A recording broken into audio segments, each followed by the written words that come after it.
Le 10h midi, Sud Radio Média, Valérie Expert. Bonjour Pierre Arditi. Bonjour Valérie Expert. Je suis très impressionnée de vous recevoir. C'est vrai? Oui, je reçois un écrivain aujourd'hui. Je reçois, Pierre Arditi, acteur, immense acteur. Vous publiez Le souvenir de presque tout aux éditions du Cherche Midi. Alors il n'y a pas très longtemps, il y a une somme qui était parue, une biographie qui avait été écrite par Nathalie Simon. Absolument, oui. Et là, c'est un livre très différent, très personnel, très intime, très émouvant et très sincère, dans lequel puis dans lequel vous vous dévoilez. On apprend pas mal de choses sur vous. C'est une sorte de... Alors, votre père était peintre, c'est une sorte de tableau, j'ai envie de dire, fait par petites touches. Oui, c'est un peu impressionniste. C'est un peu impressionniste parce qu'il y a un petit peu de tout dans ce livre. Oui. Ça a été quoi le déclic d'écrire? Parce que vous n'aviez jamais écrit auparavant. Si, j'avais écrit ou des articles, des choses comme ça. On m'a dit, il faut écrire, vous devriez écrire. Alors, je dis oui, je vais le faire. Bon, puis à un moment donné, je me suis dit, oui, allez, tiens, ça suffit, je dis toujours oui, je le fais pas, là, j'ai rien à dire et je vais le faire. C'est une manière de me retrouver face à moi-même, quoi, au fond. Ouais. Et donc, j'en parle très peu de mon métier dans ce bouquin-là. Un petit peu. Mais je parle surtout de ma famille, de ceux que j'ai rencontrés, mon père, ma mère, ma sœur, ma petite enfance, mon adolescence, ma vie d'homme jeune et ma vie d'homme moins jeune. Donc c'est plutôt, c'est pas du tout une biographie, quoi. Ça n'a aucun rapport. C'est pas une biographie. Ça n'a vraiment aucun rapport. Mais ce sont des éléments de votre vie quand même qui sont constitutifs de qui vous êtes. Oui, c'est une promenade. On peut appeler ça une promenade d'ailleurs, au pays de ce que je suis, de ce que j'étais, de ce que je serai encore. C'est plutôt ça l'histoire. Dans votre bureau, vous nous emmenez dans l'intimité de votre bordel. L'ordre de votre désordre, non? C'est ce que dit Evelyne. Non, le désordre est mon ordre. Voilà, le désordre de mon bureau est l'ordre de ma vie. Oui. Alors comment vous avez décidé, comment ça s'est passé? Moi, ce qui m'intéressait, c'est de savoir à quel moment vous avez écrit, comment sont venus les souvenirs, parce que le souvenir de presque tout, ça veut dire qu'il y a des choses qui ne sont pas revenues. Ça veut dire qu'il y a des choses, soit qui ne sont pas revenues, soit dont je n'ai ni envie ni besoin de parler, soit parce que le titre m'a beaucoup plu. D'ailleurs, je joue en ce moment une pièce qui s'appelle « Je me souviendrai de presque tout », et je me suis dit, mais c'est dommage, c'est absolument le titre qu'il faudrait que je donne à ce livre. Et donc, je me suis arrangé avec l'auteur pour en prendre une partie, la moitié. Donc, c'est ce souvenir de presque tout. Mais la démarche est la même. C'est pas parce que j'aurais un problème de mémoire, par exemple, que je n'ai pas du tout. J'ai trié des choses qui me venaient à mon esprit, qui venaient de ma sensibilité personnelle, de mon âme, pour employer un mot que j'emploie tout le temps, alors que je ne suis pas, je suis athée, mystique, mais je suis un athée quand même. Donc, c'est pas si évident que ça. Je crois pas en Dieu, mais j'en suis pas sûr. C'est cette phrase qui est formidable. Je crois pas en Dieu, mais j'en suis pas sûr. Donc, c'est une chose, je voulais être très très personnelle.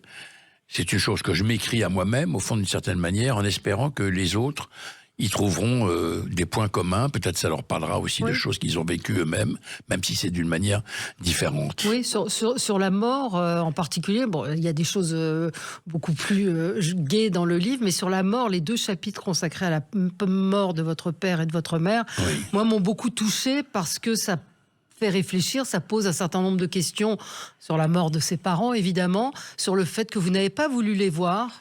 Morts, non. J'ai pas voulu les voir morts, non. Ni l'un ni l'autre. Non, mais c'est quelque chose qui peut interroger, qui peut renvoyer chacun. Chacun fait comme il veut. Non, mais renvoyer quelqu'un à cette question, parce que vous avez expliqué pourquoi. Ça, c'est très, très intime. Hein. Chacun enterre ses morts comme il veut, ou comme il peut. Voilà. Moi, j'ai enterré mon père et ma mère sans jamais voir ses corps et ses visages sans vie. C'est d'ailleurs la raison pour laquelle ils sont toujours vivants, en ce qui me concerne. Ils ne sont pas morts. Ce qu'il y a dans la boîte, c'est quelque chose d'autre, j'en ai rien à faire, c'est pas le problème. C'est toujours que, vous savez, on se dit, je ne peux pas faire mon deuil, mais malheureusement, cette phrase est incorrecte, si j'ose ainsi m'exprimer, parce que le deuil commence à l'instant même où celui qu'on a chéri ou qu'on aime ferme les yeux. Après, qu'on l'ait plus devant soi, comme ça, c'est plus le problème. Ils sortent de la vie, et en particulier de la vôtre. Donc le deuil est immédiat. Il n'y a pas besoin d'attendre je ne sais pas quoi pour commencer à le faire, malheureusement. On est les propres assassins de nos propres parents, c'est comme ça. Et c'est mieux d'ailleurs dans cet ordre-là. Ce qui est encore pire, c'est que les parents enterrent les enfants. Ça, c'est totalement inacceptable. La mort des parents est inacceptable aussi. Non, enfin, bon, c'est dans la logique l'ordre des choses. Mais c'est pour ça, si vous voulez, quand je dis presque tout, c'est parce que ce sont toute une série de choses qui sont venues comme ça. En écrivant, je me suis dit, mais tiens, après tout, pourquoi je ne parlerais pas de ça? Pourquoi la petite enfance avec ma sœur, avec mon adolescence, le premier baiser, ma manière le premier enfant, ma manière de me traîner avec douleur dans mon métier à 17 ans, alors je ne me fais pas confiance et que rien de ce que je suis ne me convient. Je pense que, bon, évidemment, à moi, ça me parle, mais je pense que ça peut parler à beaucoup de monde. Bien sûr. Parce que ça décrit un certain nombre de choses que les gens traversent, acteurs ou pas, c'est pas le problème, ça. Mais vous vous êtes interrogé sur certaines choses. Par exemple, vous racontez que vous avez tenté de vous suicider après une peine de cœur. Vous racontez aussi que vous avez été accro au jeu. Moi, je l'ignorais. Que vous avez flambé beaucoup d'argent. Donc, ce sont des choses qui sont pas... On a un Pierre Arditi qui est presque un dieu vivant. Enfin, voilà. Non, rien. Mais si, mais vous êtes... Il y a des zones d'ombre. Voilà, bien sûr. Il y a des zones d'ombre. Mais ces zones d'ombre, pourquoi vous avez eu envie de les raconter? C'est à moi que je les ai racontées. Pour essayer de m'expliquer. Mais tout le monde va les lire. Pour essayer de m'expliquer pourquoi ça et pourquoi moi. Voilà. Et vous en l'écrivant, je le décris, tout simplement. Je le décris et je le résous, au fond, d'une certaine manière, alors que je n'avais pas trop regardé ça en face depuis longtemps. Voilà. Donc, encore une fois, c'est une manière d'être face à face avec soi, l'écriture. Puis l'écriture, c'est un avantage considérable, c'est le seul moyen. C'est le seul moyen de parler sans être interrompu. Voilà, donc ça me convient très bien. Comme le théâtre, j'ai bien aimé cette phrase aussi. Je préfère j'aime le théâtre parce qu'au moins on ne se voit pas. Oui, je me vois pas. Si on me dit que je suis formidable, je le crois, j'ai pas vu. Oui, c'est ça. Alors au cinéma, malheureusement, on me dit que je suis formidable, je vais voir le film, je dis bon c'est ok, d'accord. Il vaut mieux que je quitte ta profession, c'est pas la peine de continuer là-dessus. Et l'écriture, donc ça s'est fait quand? Parce que alors il y a un chapitre qui est boulimique. Ça, j'ai mis une année à peu près. Mais vous écriviez quand, le matin, le soir? Plutôt la nuit. Plutôt la nuit. Oui, plutôt la nuit. Quand j'avais un peu de temps, je vagabondais comme ça, je prenais des notes sur un carnet en me disant tiens, je pourrais peut-être parler de ça ou de ça ou de ça. Et puis, après le dîner, je me mettais dans mon bureau bordélique. Et voilà, je griffonnais un certain nombre de choses qui me convenaient pas, que je déchirais parce que je n'aimais pas. Je réécrivais plus tard, peu importe. Vous savez sans doute que quand on commence à écrire, ça crée d'autres choses auxquelles on n'aurait pas pensé et qui se greffent d'elles-mêmes sur ce que vous êtes en train de faire. Donc c'est sans fin, finalement. C'est d'ailleurs formidable. C'est un bonheur, entraîne une autre. On se dit, l'inspiration, non, c'est pas l'inspiration, c'est le travail. C'est le travail qui permet d'écrire l'inspiration. Alors, si vous n'avez pas l'inspiration, vous n'écrivez jamais, parce que c'est jamais la bonne heure, le bon moment. Mais c'est une magnifique écriture. Hein. Moi, j'ai découvert ça, je vous laisse le dire. Non, mais vraiment un écrivain. On vous entend plus quand on lit. Quand on lit, moi, je vous entendais. J'entendais votre voix.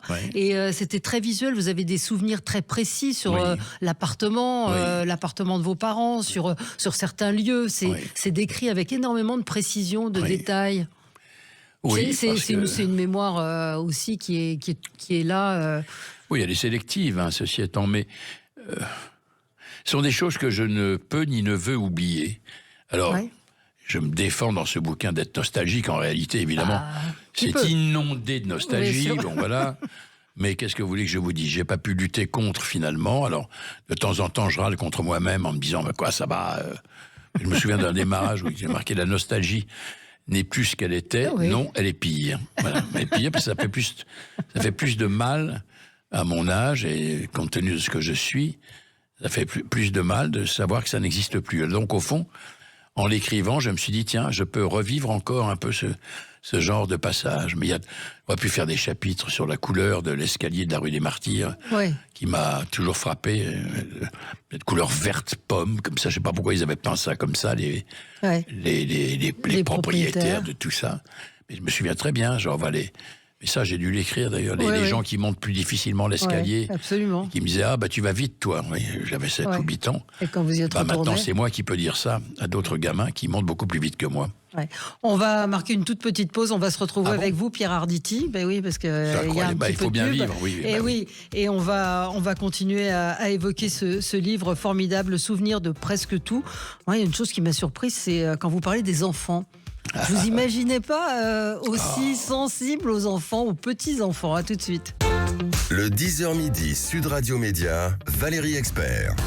On est avec Pierre Arditi, immense comédien, Le souvenir de presque tout, paru au Cherche Midi.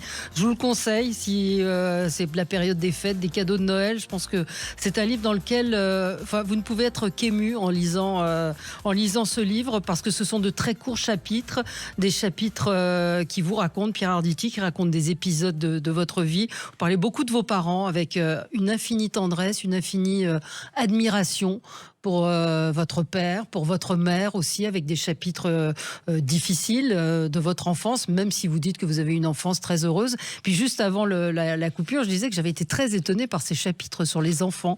Vous avez énormément de tendresse, très sensible aux petits-enfants, à la main, main qui se tend vers vous. Je vous imaginais pas comme ça. Ah, mais vous l'êtes devenu ? J'ai des jardins secrets. Oui. C'est-à-dire, je les regarde autrement aujourd'hui.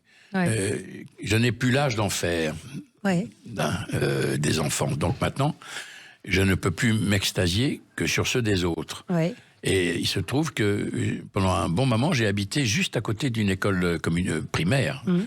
Peut-être même d'ailleurs des cours préparatoires, choses comme ça. Et tous les matins de ma fenêtre, je voyais les petits-enfants tenus donner leur main aux parents, père ou mère, qui les accompagnaient à l'école.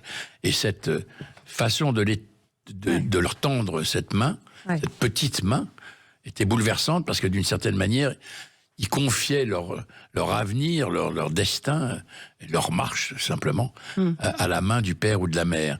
Père ou mère qui d'ailleurs n'ont pas forcément conscience que ce que leur donne leur enfant à ce moment-là, ils ne le feront plus quelques années plus tard. Bien sûr. Donc c'est une sorte de cadeau précieux que souvent les parents ne voient pas. Et moi, ça me déchire. Mais c'est comme ça. Il y a beaucoup de choses qui me déchirent maintenant. Et puis, je me souviens avoir écrit aussi sur des cyclistes, par exemple. Oui, c'est ça. C'est je n'ai pas une passion pour eux. Vous dites, je n'ai pas une passion pour les enragés du vélo à Paris. Ils me semblent être devenus des nouveaux tueurs, ne respectant qu'eux-mêmes aux dépens des autres, piétons, femmes, enfants, vieillards. La seule chose qui en fait me fait ne pas les détester complètement, ce sont les sièges ou les remorques qui transportent les enfants. Oui, ça c'est très joli. Alors je vois passer mes fantômes. Je me souviens de mon père me trimballant sur le siège, sur le panier qui était à l'époque. L'arrière, c'était moins sophistiqué que ça. À l'arrière ou à l'avant avec ma sœur Catherine. Et c'est ravissant. Ils ont des casques maintenant. Ils sont comme des explorateurs. Ils sont comme Tintin à la recherche, on ne sait pas quelle aventure. C'est beau à regarder. C'est déchirant. Puis qu'est-ce que vous voulez ? Il y a aussi là-dedans une volonté de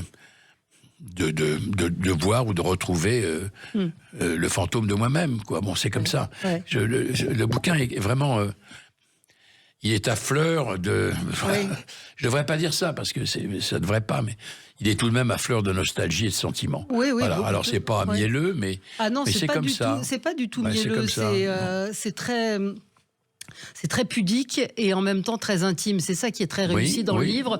C'est que les mots que vous avez, encore une fois, pour vos parents, pour votre sœur, qui était devenue une petite mère pour vous, quand à un moment, vos parents ont été obligés de vous laisser à la campagne, ce qui vous a fait détester la campagne. Ça aussi, on l'apprend. Bon, après, ça a peut-être un peu changé, mais c'est vrai qu'il y a cette... moi, je dis infinie tendresse, parce que je trouve que la tendresse, c'est pas mielleux, c'est pas cucu. Alors, vous parlez aussi de votre métier. Moi, je trouve qu'il y a quand même pas mal de choses sur le métier, sur le théâtre. Il y en a quelques-unes, qui sont. Il y a les figures tutélaires qui ont été là, Chéreau, Laurent Terzieff, Emmanuel Riva. Voilà. Emmanuel Riva, c'est des pages magnifiques. Magnifiques. Elles sont d'ailleurs douloureuses comme souvenir.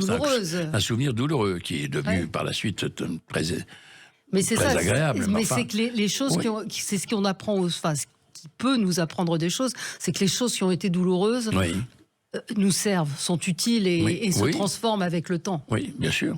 C'est ce qu'avait dit mon père. Mon père m'avait dit un jour, tu verras, il y a des tas de choses qui ne te plairont pas dans la vie, qui te contrarieront, qui sont désagréable, et tu verras qu'avec le temps, tout ça finira par te toucher. Ce sera attendrissant avec le temps, et c'est vrai. Alors, vous parlez pas du tout de la télé, vous parlez du cinéma, Non. vous parlez du théâtre, pourquoi? J'aurais pu parler de la télé. Non, je n'en ai pas venu. Non, je suis pas mineur. Bah non. Je suis un des premiers acteurs à en faire, à l'époque où tout le monde voulait faire du cinéma ou du théâtre. Ouais. Donc moi, j'ai jamais méprisé la télévision, je ne la mépriserai jamais. Il m'est arrivé de faire des choses tout à fait passionnantes à la télévision. Oui, le son de la ville, j'ai ça a appris été en particulier mon métier là-dedans. C'est vrai? Alors oui, c'était très mal vu dans les années 60 de faire de la télévision. Il fallait faire du théâtre ou du cinéma, mais pas la télé. La télé, c'était méprisable. Bah non. Et pourquoi vous l'avez fait à cette époque-là? Parce que d'abord, j'avais besoin de faire mon métier et de l'apprendre. Et ensuite, parce qu'il y avait des réalisateurs absolument remarquables, que ce soit Marcel Bluval, Stadio Lorenzi, Jean-Pierre Marchand. Pardon pour ceux que j'oublie, mais il y en a d'autres. Il y en a eu beaucoup d'autres. C'était quelquefois tout à fait remarquable. Mais c'est pas venu. Je me suis posé la question comme émission média. Je vous pose la question. J'ai essayé. Les quelques passages qui parlent de mon métier, c'est par exemple la partie où je découvre l'enseignement stanislavien, c'est quand je décide d'arrêter de vivre. Voilà. Quand on lira le livre, on comprendra pourquoi. Mais c'est moins au fond sur mon métier, qui est une conclusion de ça, plutôt que sur l'état que peut provoquer un amour brisé. Voilà. Donc c'est un mélange des deux. Donc est-ce que c'est vraiment sur le métier? Oui, ça fait toucher du doigt une chose qu'il faudra que je maîtrise. Voilà, Terzieff, la rencontre avec Terzieff, mais à un moment où je suis très jeune et où je bois de la bière pour me donner du courage, et quand j'arrive devant lui, je suis incapable d'aligner 3 mots. Bon, donc ça, oui, c'est un souvenir. Mais sinon, je suis beaucoup vraiment tourné vers... vers la vie que tout le monde peut vivre, son père, sa mère, sa sœur, la famille, les jeunes filles dont je peux tomber amoureux ou pas, ce que je suis pour elles. Vous aviez du succès ou pas quand vous étiez adolescent? Adolescent? Enfin, 17 ans, non. Pas du tout. Pas vraiment, et à juste titre, parce que je n'étais pas fini, j'étais en cours de fabrication, ça ne plaisait pas assez. Vous vouliez faire quoi quand vous étiez petit? Moi, j'ai eu pendant un moment une idée que j'aurais bien voulu être acteur, mais très tôt, j'avais 8-9 ans en voyant jouer Robert Hirsch, qui était un de mes héros, et puis après, je me faisais pas confiance. Alors je me suis dit, non, je vais faire autre chose, j'ai rapporté de l'argent à la maison où il n'y en avait pas. Voilà. Et puis finalement... ce qui devait arriver est arrivé, et je me suis fini par me faire suffisamment confiance grâce à ma sœur. Oui, c'est Catherine, votre sœur, qui vous a pour devenir amené à ces cours de théâtre. Ce que je suis devenu. Alors il y a un chapitre qui tombe de nulle part dans tout ça, c'est celui sur la bouffe, celui qui est parce que c'est effectivement très très très nostalgique. Mais alors le passage sur le coup de gueule qui s'appelle marre, il y en a marre des légumes oubliés qu'on a bien fait d'oublier, c'est ce que dit mon ami Jean-François Piège, qui dit pourquoi on parle de légumes oubliés, si on les a oubliés, c'est qu'il y avait bien une raison. Et de cette cuisine qui vous horripile, de cette cuisine moderne. La cuisine pince à épiler, oui. Ça me... Je peux pas, j'ai pas du tout ce que j'ai envie de manger, ça m'ennuie. Et maintenant, si vous voulez, le grand truc, c'est que les cuisiniers pensent qu'ils sont aussi des peintres. Non. Oui, non, je suis d'accord avec vous. Si je veux voir un Malevich, je vais dans une galerie où je peux le voir, et ce que je demande à une assiette, c'est qu'elle soit bonne. Alors je ne dis pas qu'il faut qu'elle ait l'air d'être pré-vomi, on est d'accord. Enfin bon, à un moment donné, faut que ce la soit beauté de instagrammable. C'est que ça soit, que ça régale. C'est le but suprême tout de même. C'est le but suprême, et ce qui nous régale, ce sont les plats... on est un peu fabriqueurs, on se connaît bien tous les deux. Donc on aime un peu le même genre, les plats canailles, un peu roboratif et canaille. C'est ce qu'on aime. Mais ça m'a fait rire, sourire ce chapitre, parce qu'il est. Il est très bref. Il est très bref. C'était même pas. Ça m'est venu comme ça parce que je sortais d'un endroit où j'avais mangé comme ça. Je me suis dit, la barbe. Il y en a marre. Le menu surprise, où de toute façon c'est le chef qui décide. Et de toute façon, on vous demande si vous n'avez pas d'allergie. Alors on a envie de répondre, oui, j'ai une allergie à la connerie. Bon voilà, mais c'est pas grave. Bon. Ce livre, il passe un certain nombre, il revient sur un certain nombre de choses dans votre vie. Le dernier chapitre, ne pas revenir. Mais d'une certaine manière, vous êtes revenu sur tous ces souvenirs. Oui, je suis revenu, mais pas de la même. C'est pas de ce retour-là dont je parle. Vous parlez du revenir sur des lieux qu'on a aimés. C'est beaucoup revenir sur les lieux, sur des lieux où on essaierait de retrouver certains sentiments ou une certaine géographie, qu'elle soit humaine ou territoriale. Je veux dire, il y a toujours quelque chose qui n'est plus là, parce que c'est pas les choses qui changent, c'est nous qui changeons. Et donc on ne peut plus les percevoir de la même manière. Et c'est décevant. Ouais. Chaque fois que j'ai essayé de faire ça, j'ai été déçu, parce que les gens que j'avais croisés à ce moment-là n'existaient plus, parce que je n'étais plus le même, j'avais pas envie d'être... Voilà, donc je fais en sorte d'essayer de ne pas revenir sur les lieux de mes crimes, comme on dit, mais ceci étant, j'y suis contraint par la vie elle-même, parce que évidemment, il n'y a pas beaucoup d'endroits maintenant dans Paris que je croise sans y avoir été absent. Ouais.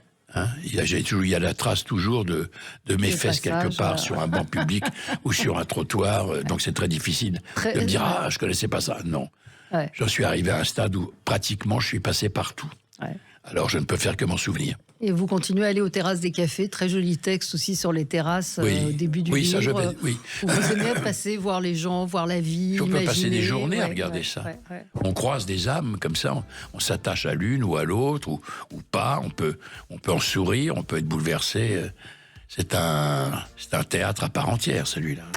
Magnifique, vraiment. Le souvenir de presque tout, Pierre Arditi. C'est paru au Cherche Midi. Je vous disais avant qu'on commence l'émission à quoi on reconnaît que c'est un bon livre. C'est quand on a coché toutes les pages et qu'on a souligné pratiquement une page sur deux, parce que c'est une très très belle écriture et c'est un livre touchant, qui émeut et qui en même temps en dit beaucoup sur vous. Merci beaucoup d'avoir été ce matin sur Sud Radio, cher Pierre Arditi. Et c'est moi qui vous remercie. Vous êtes au théâtre, évidemment, Théâtre Montparnasse. Oui, je joue une pièce qui a pratiquement le même titre que le bouquin, mais parce que je me suis dit, bon Dieu, quand j'ai vu ça, je me suis dit, c'est comme ça que j'aurais dû appeler le livre. Alors j'ai vu l'auteur à qui j'ai demandé est-ce que je peux te prendre la moitié du truc. Donc alors au lieu de je me souviendrai de, c'est un souvenir de. Voilà.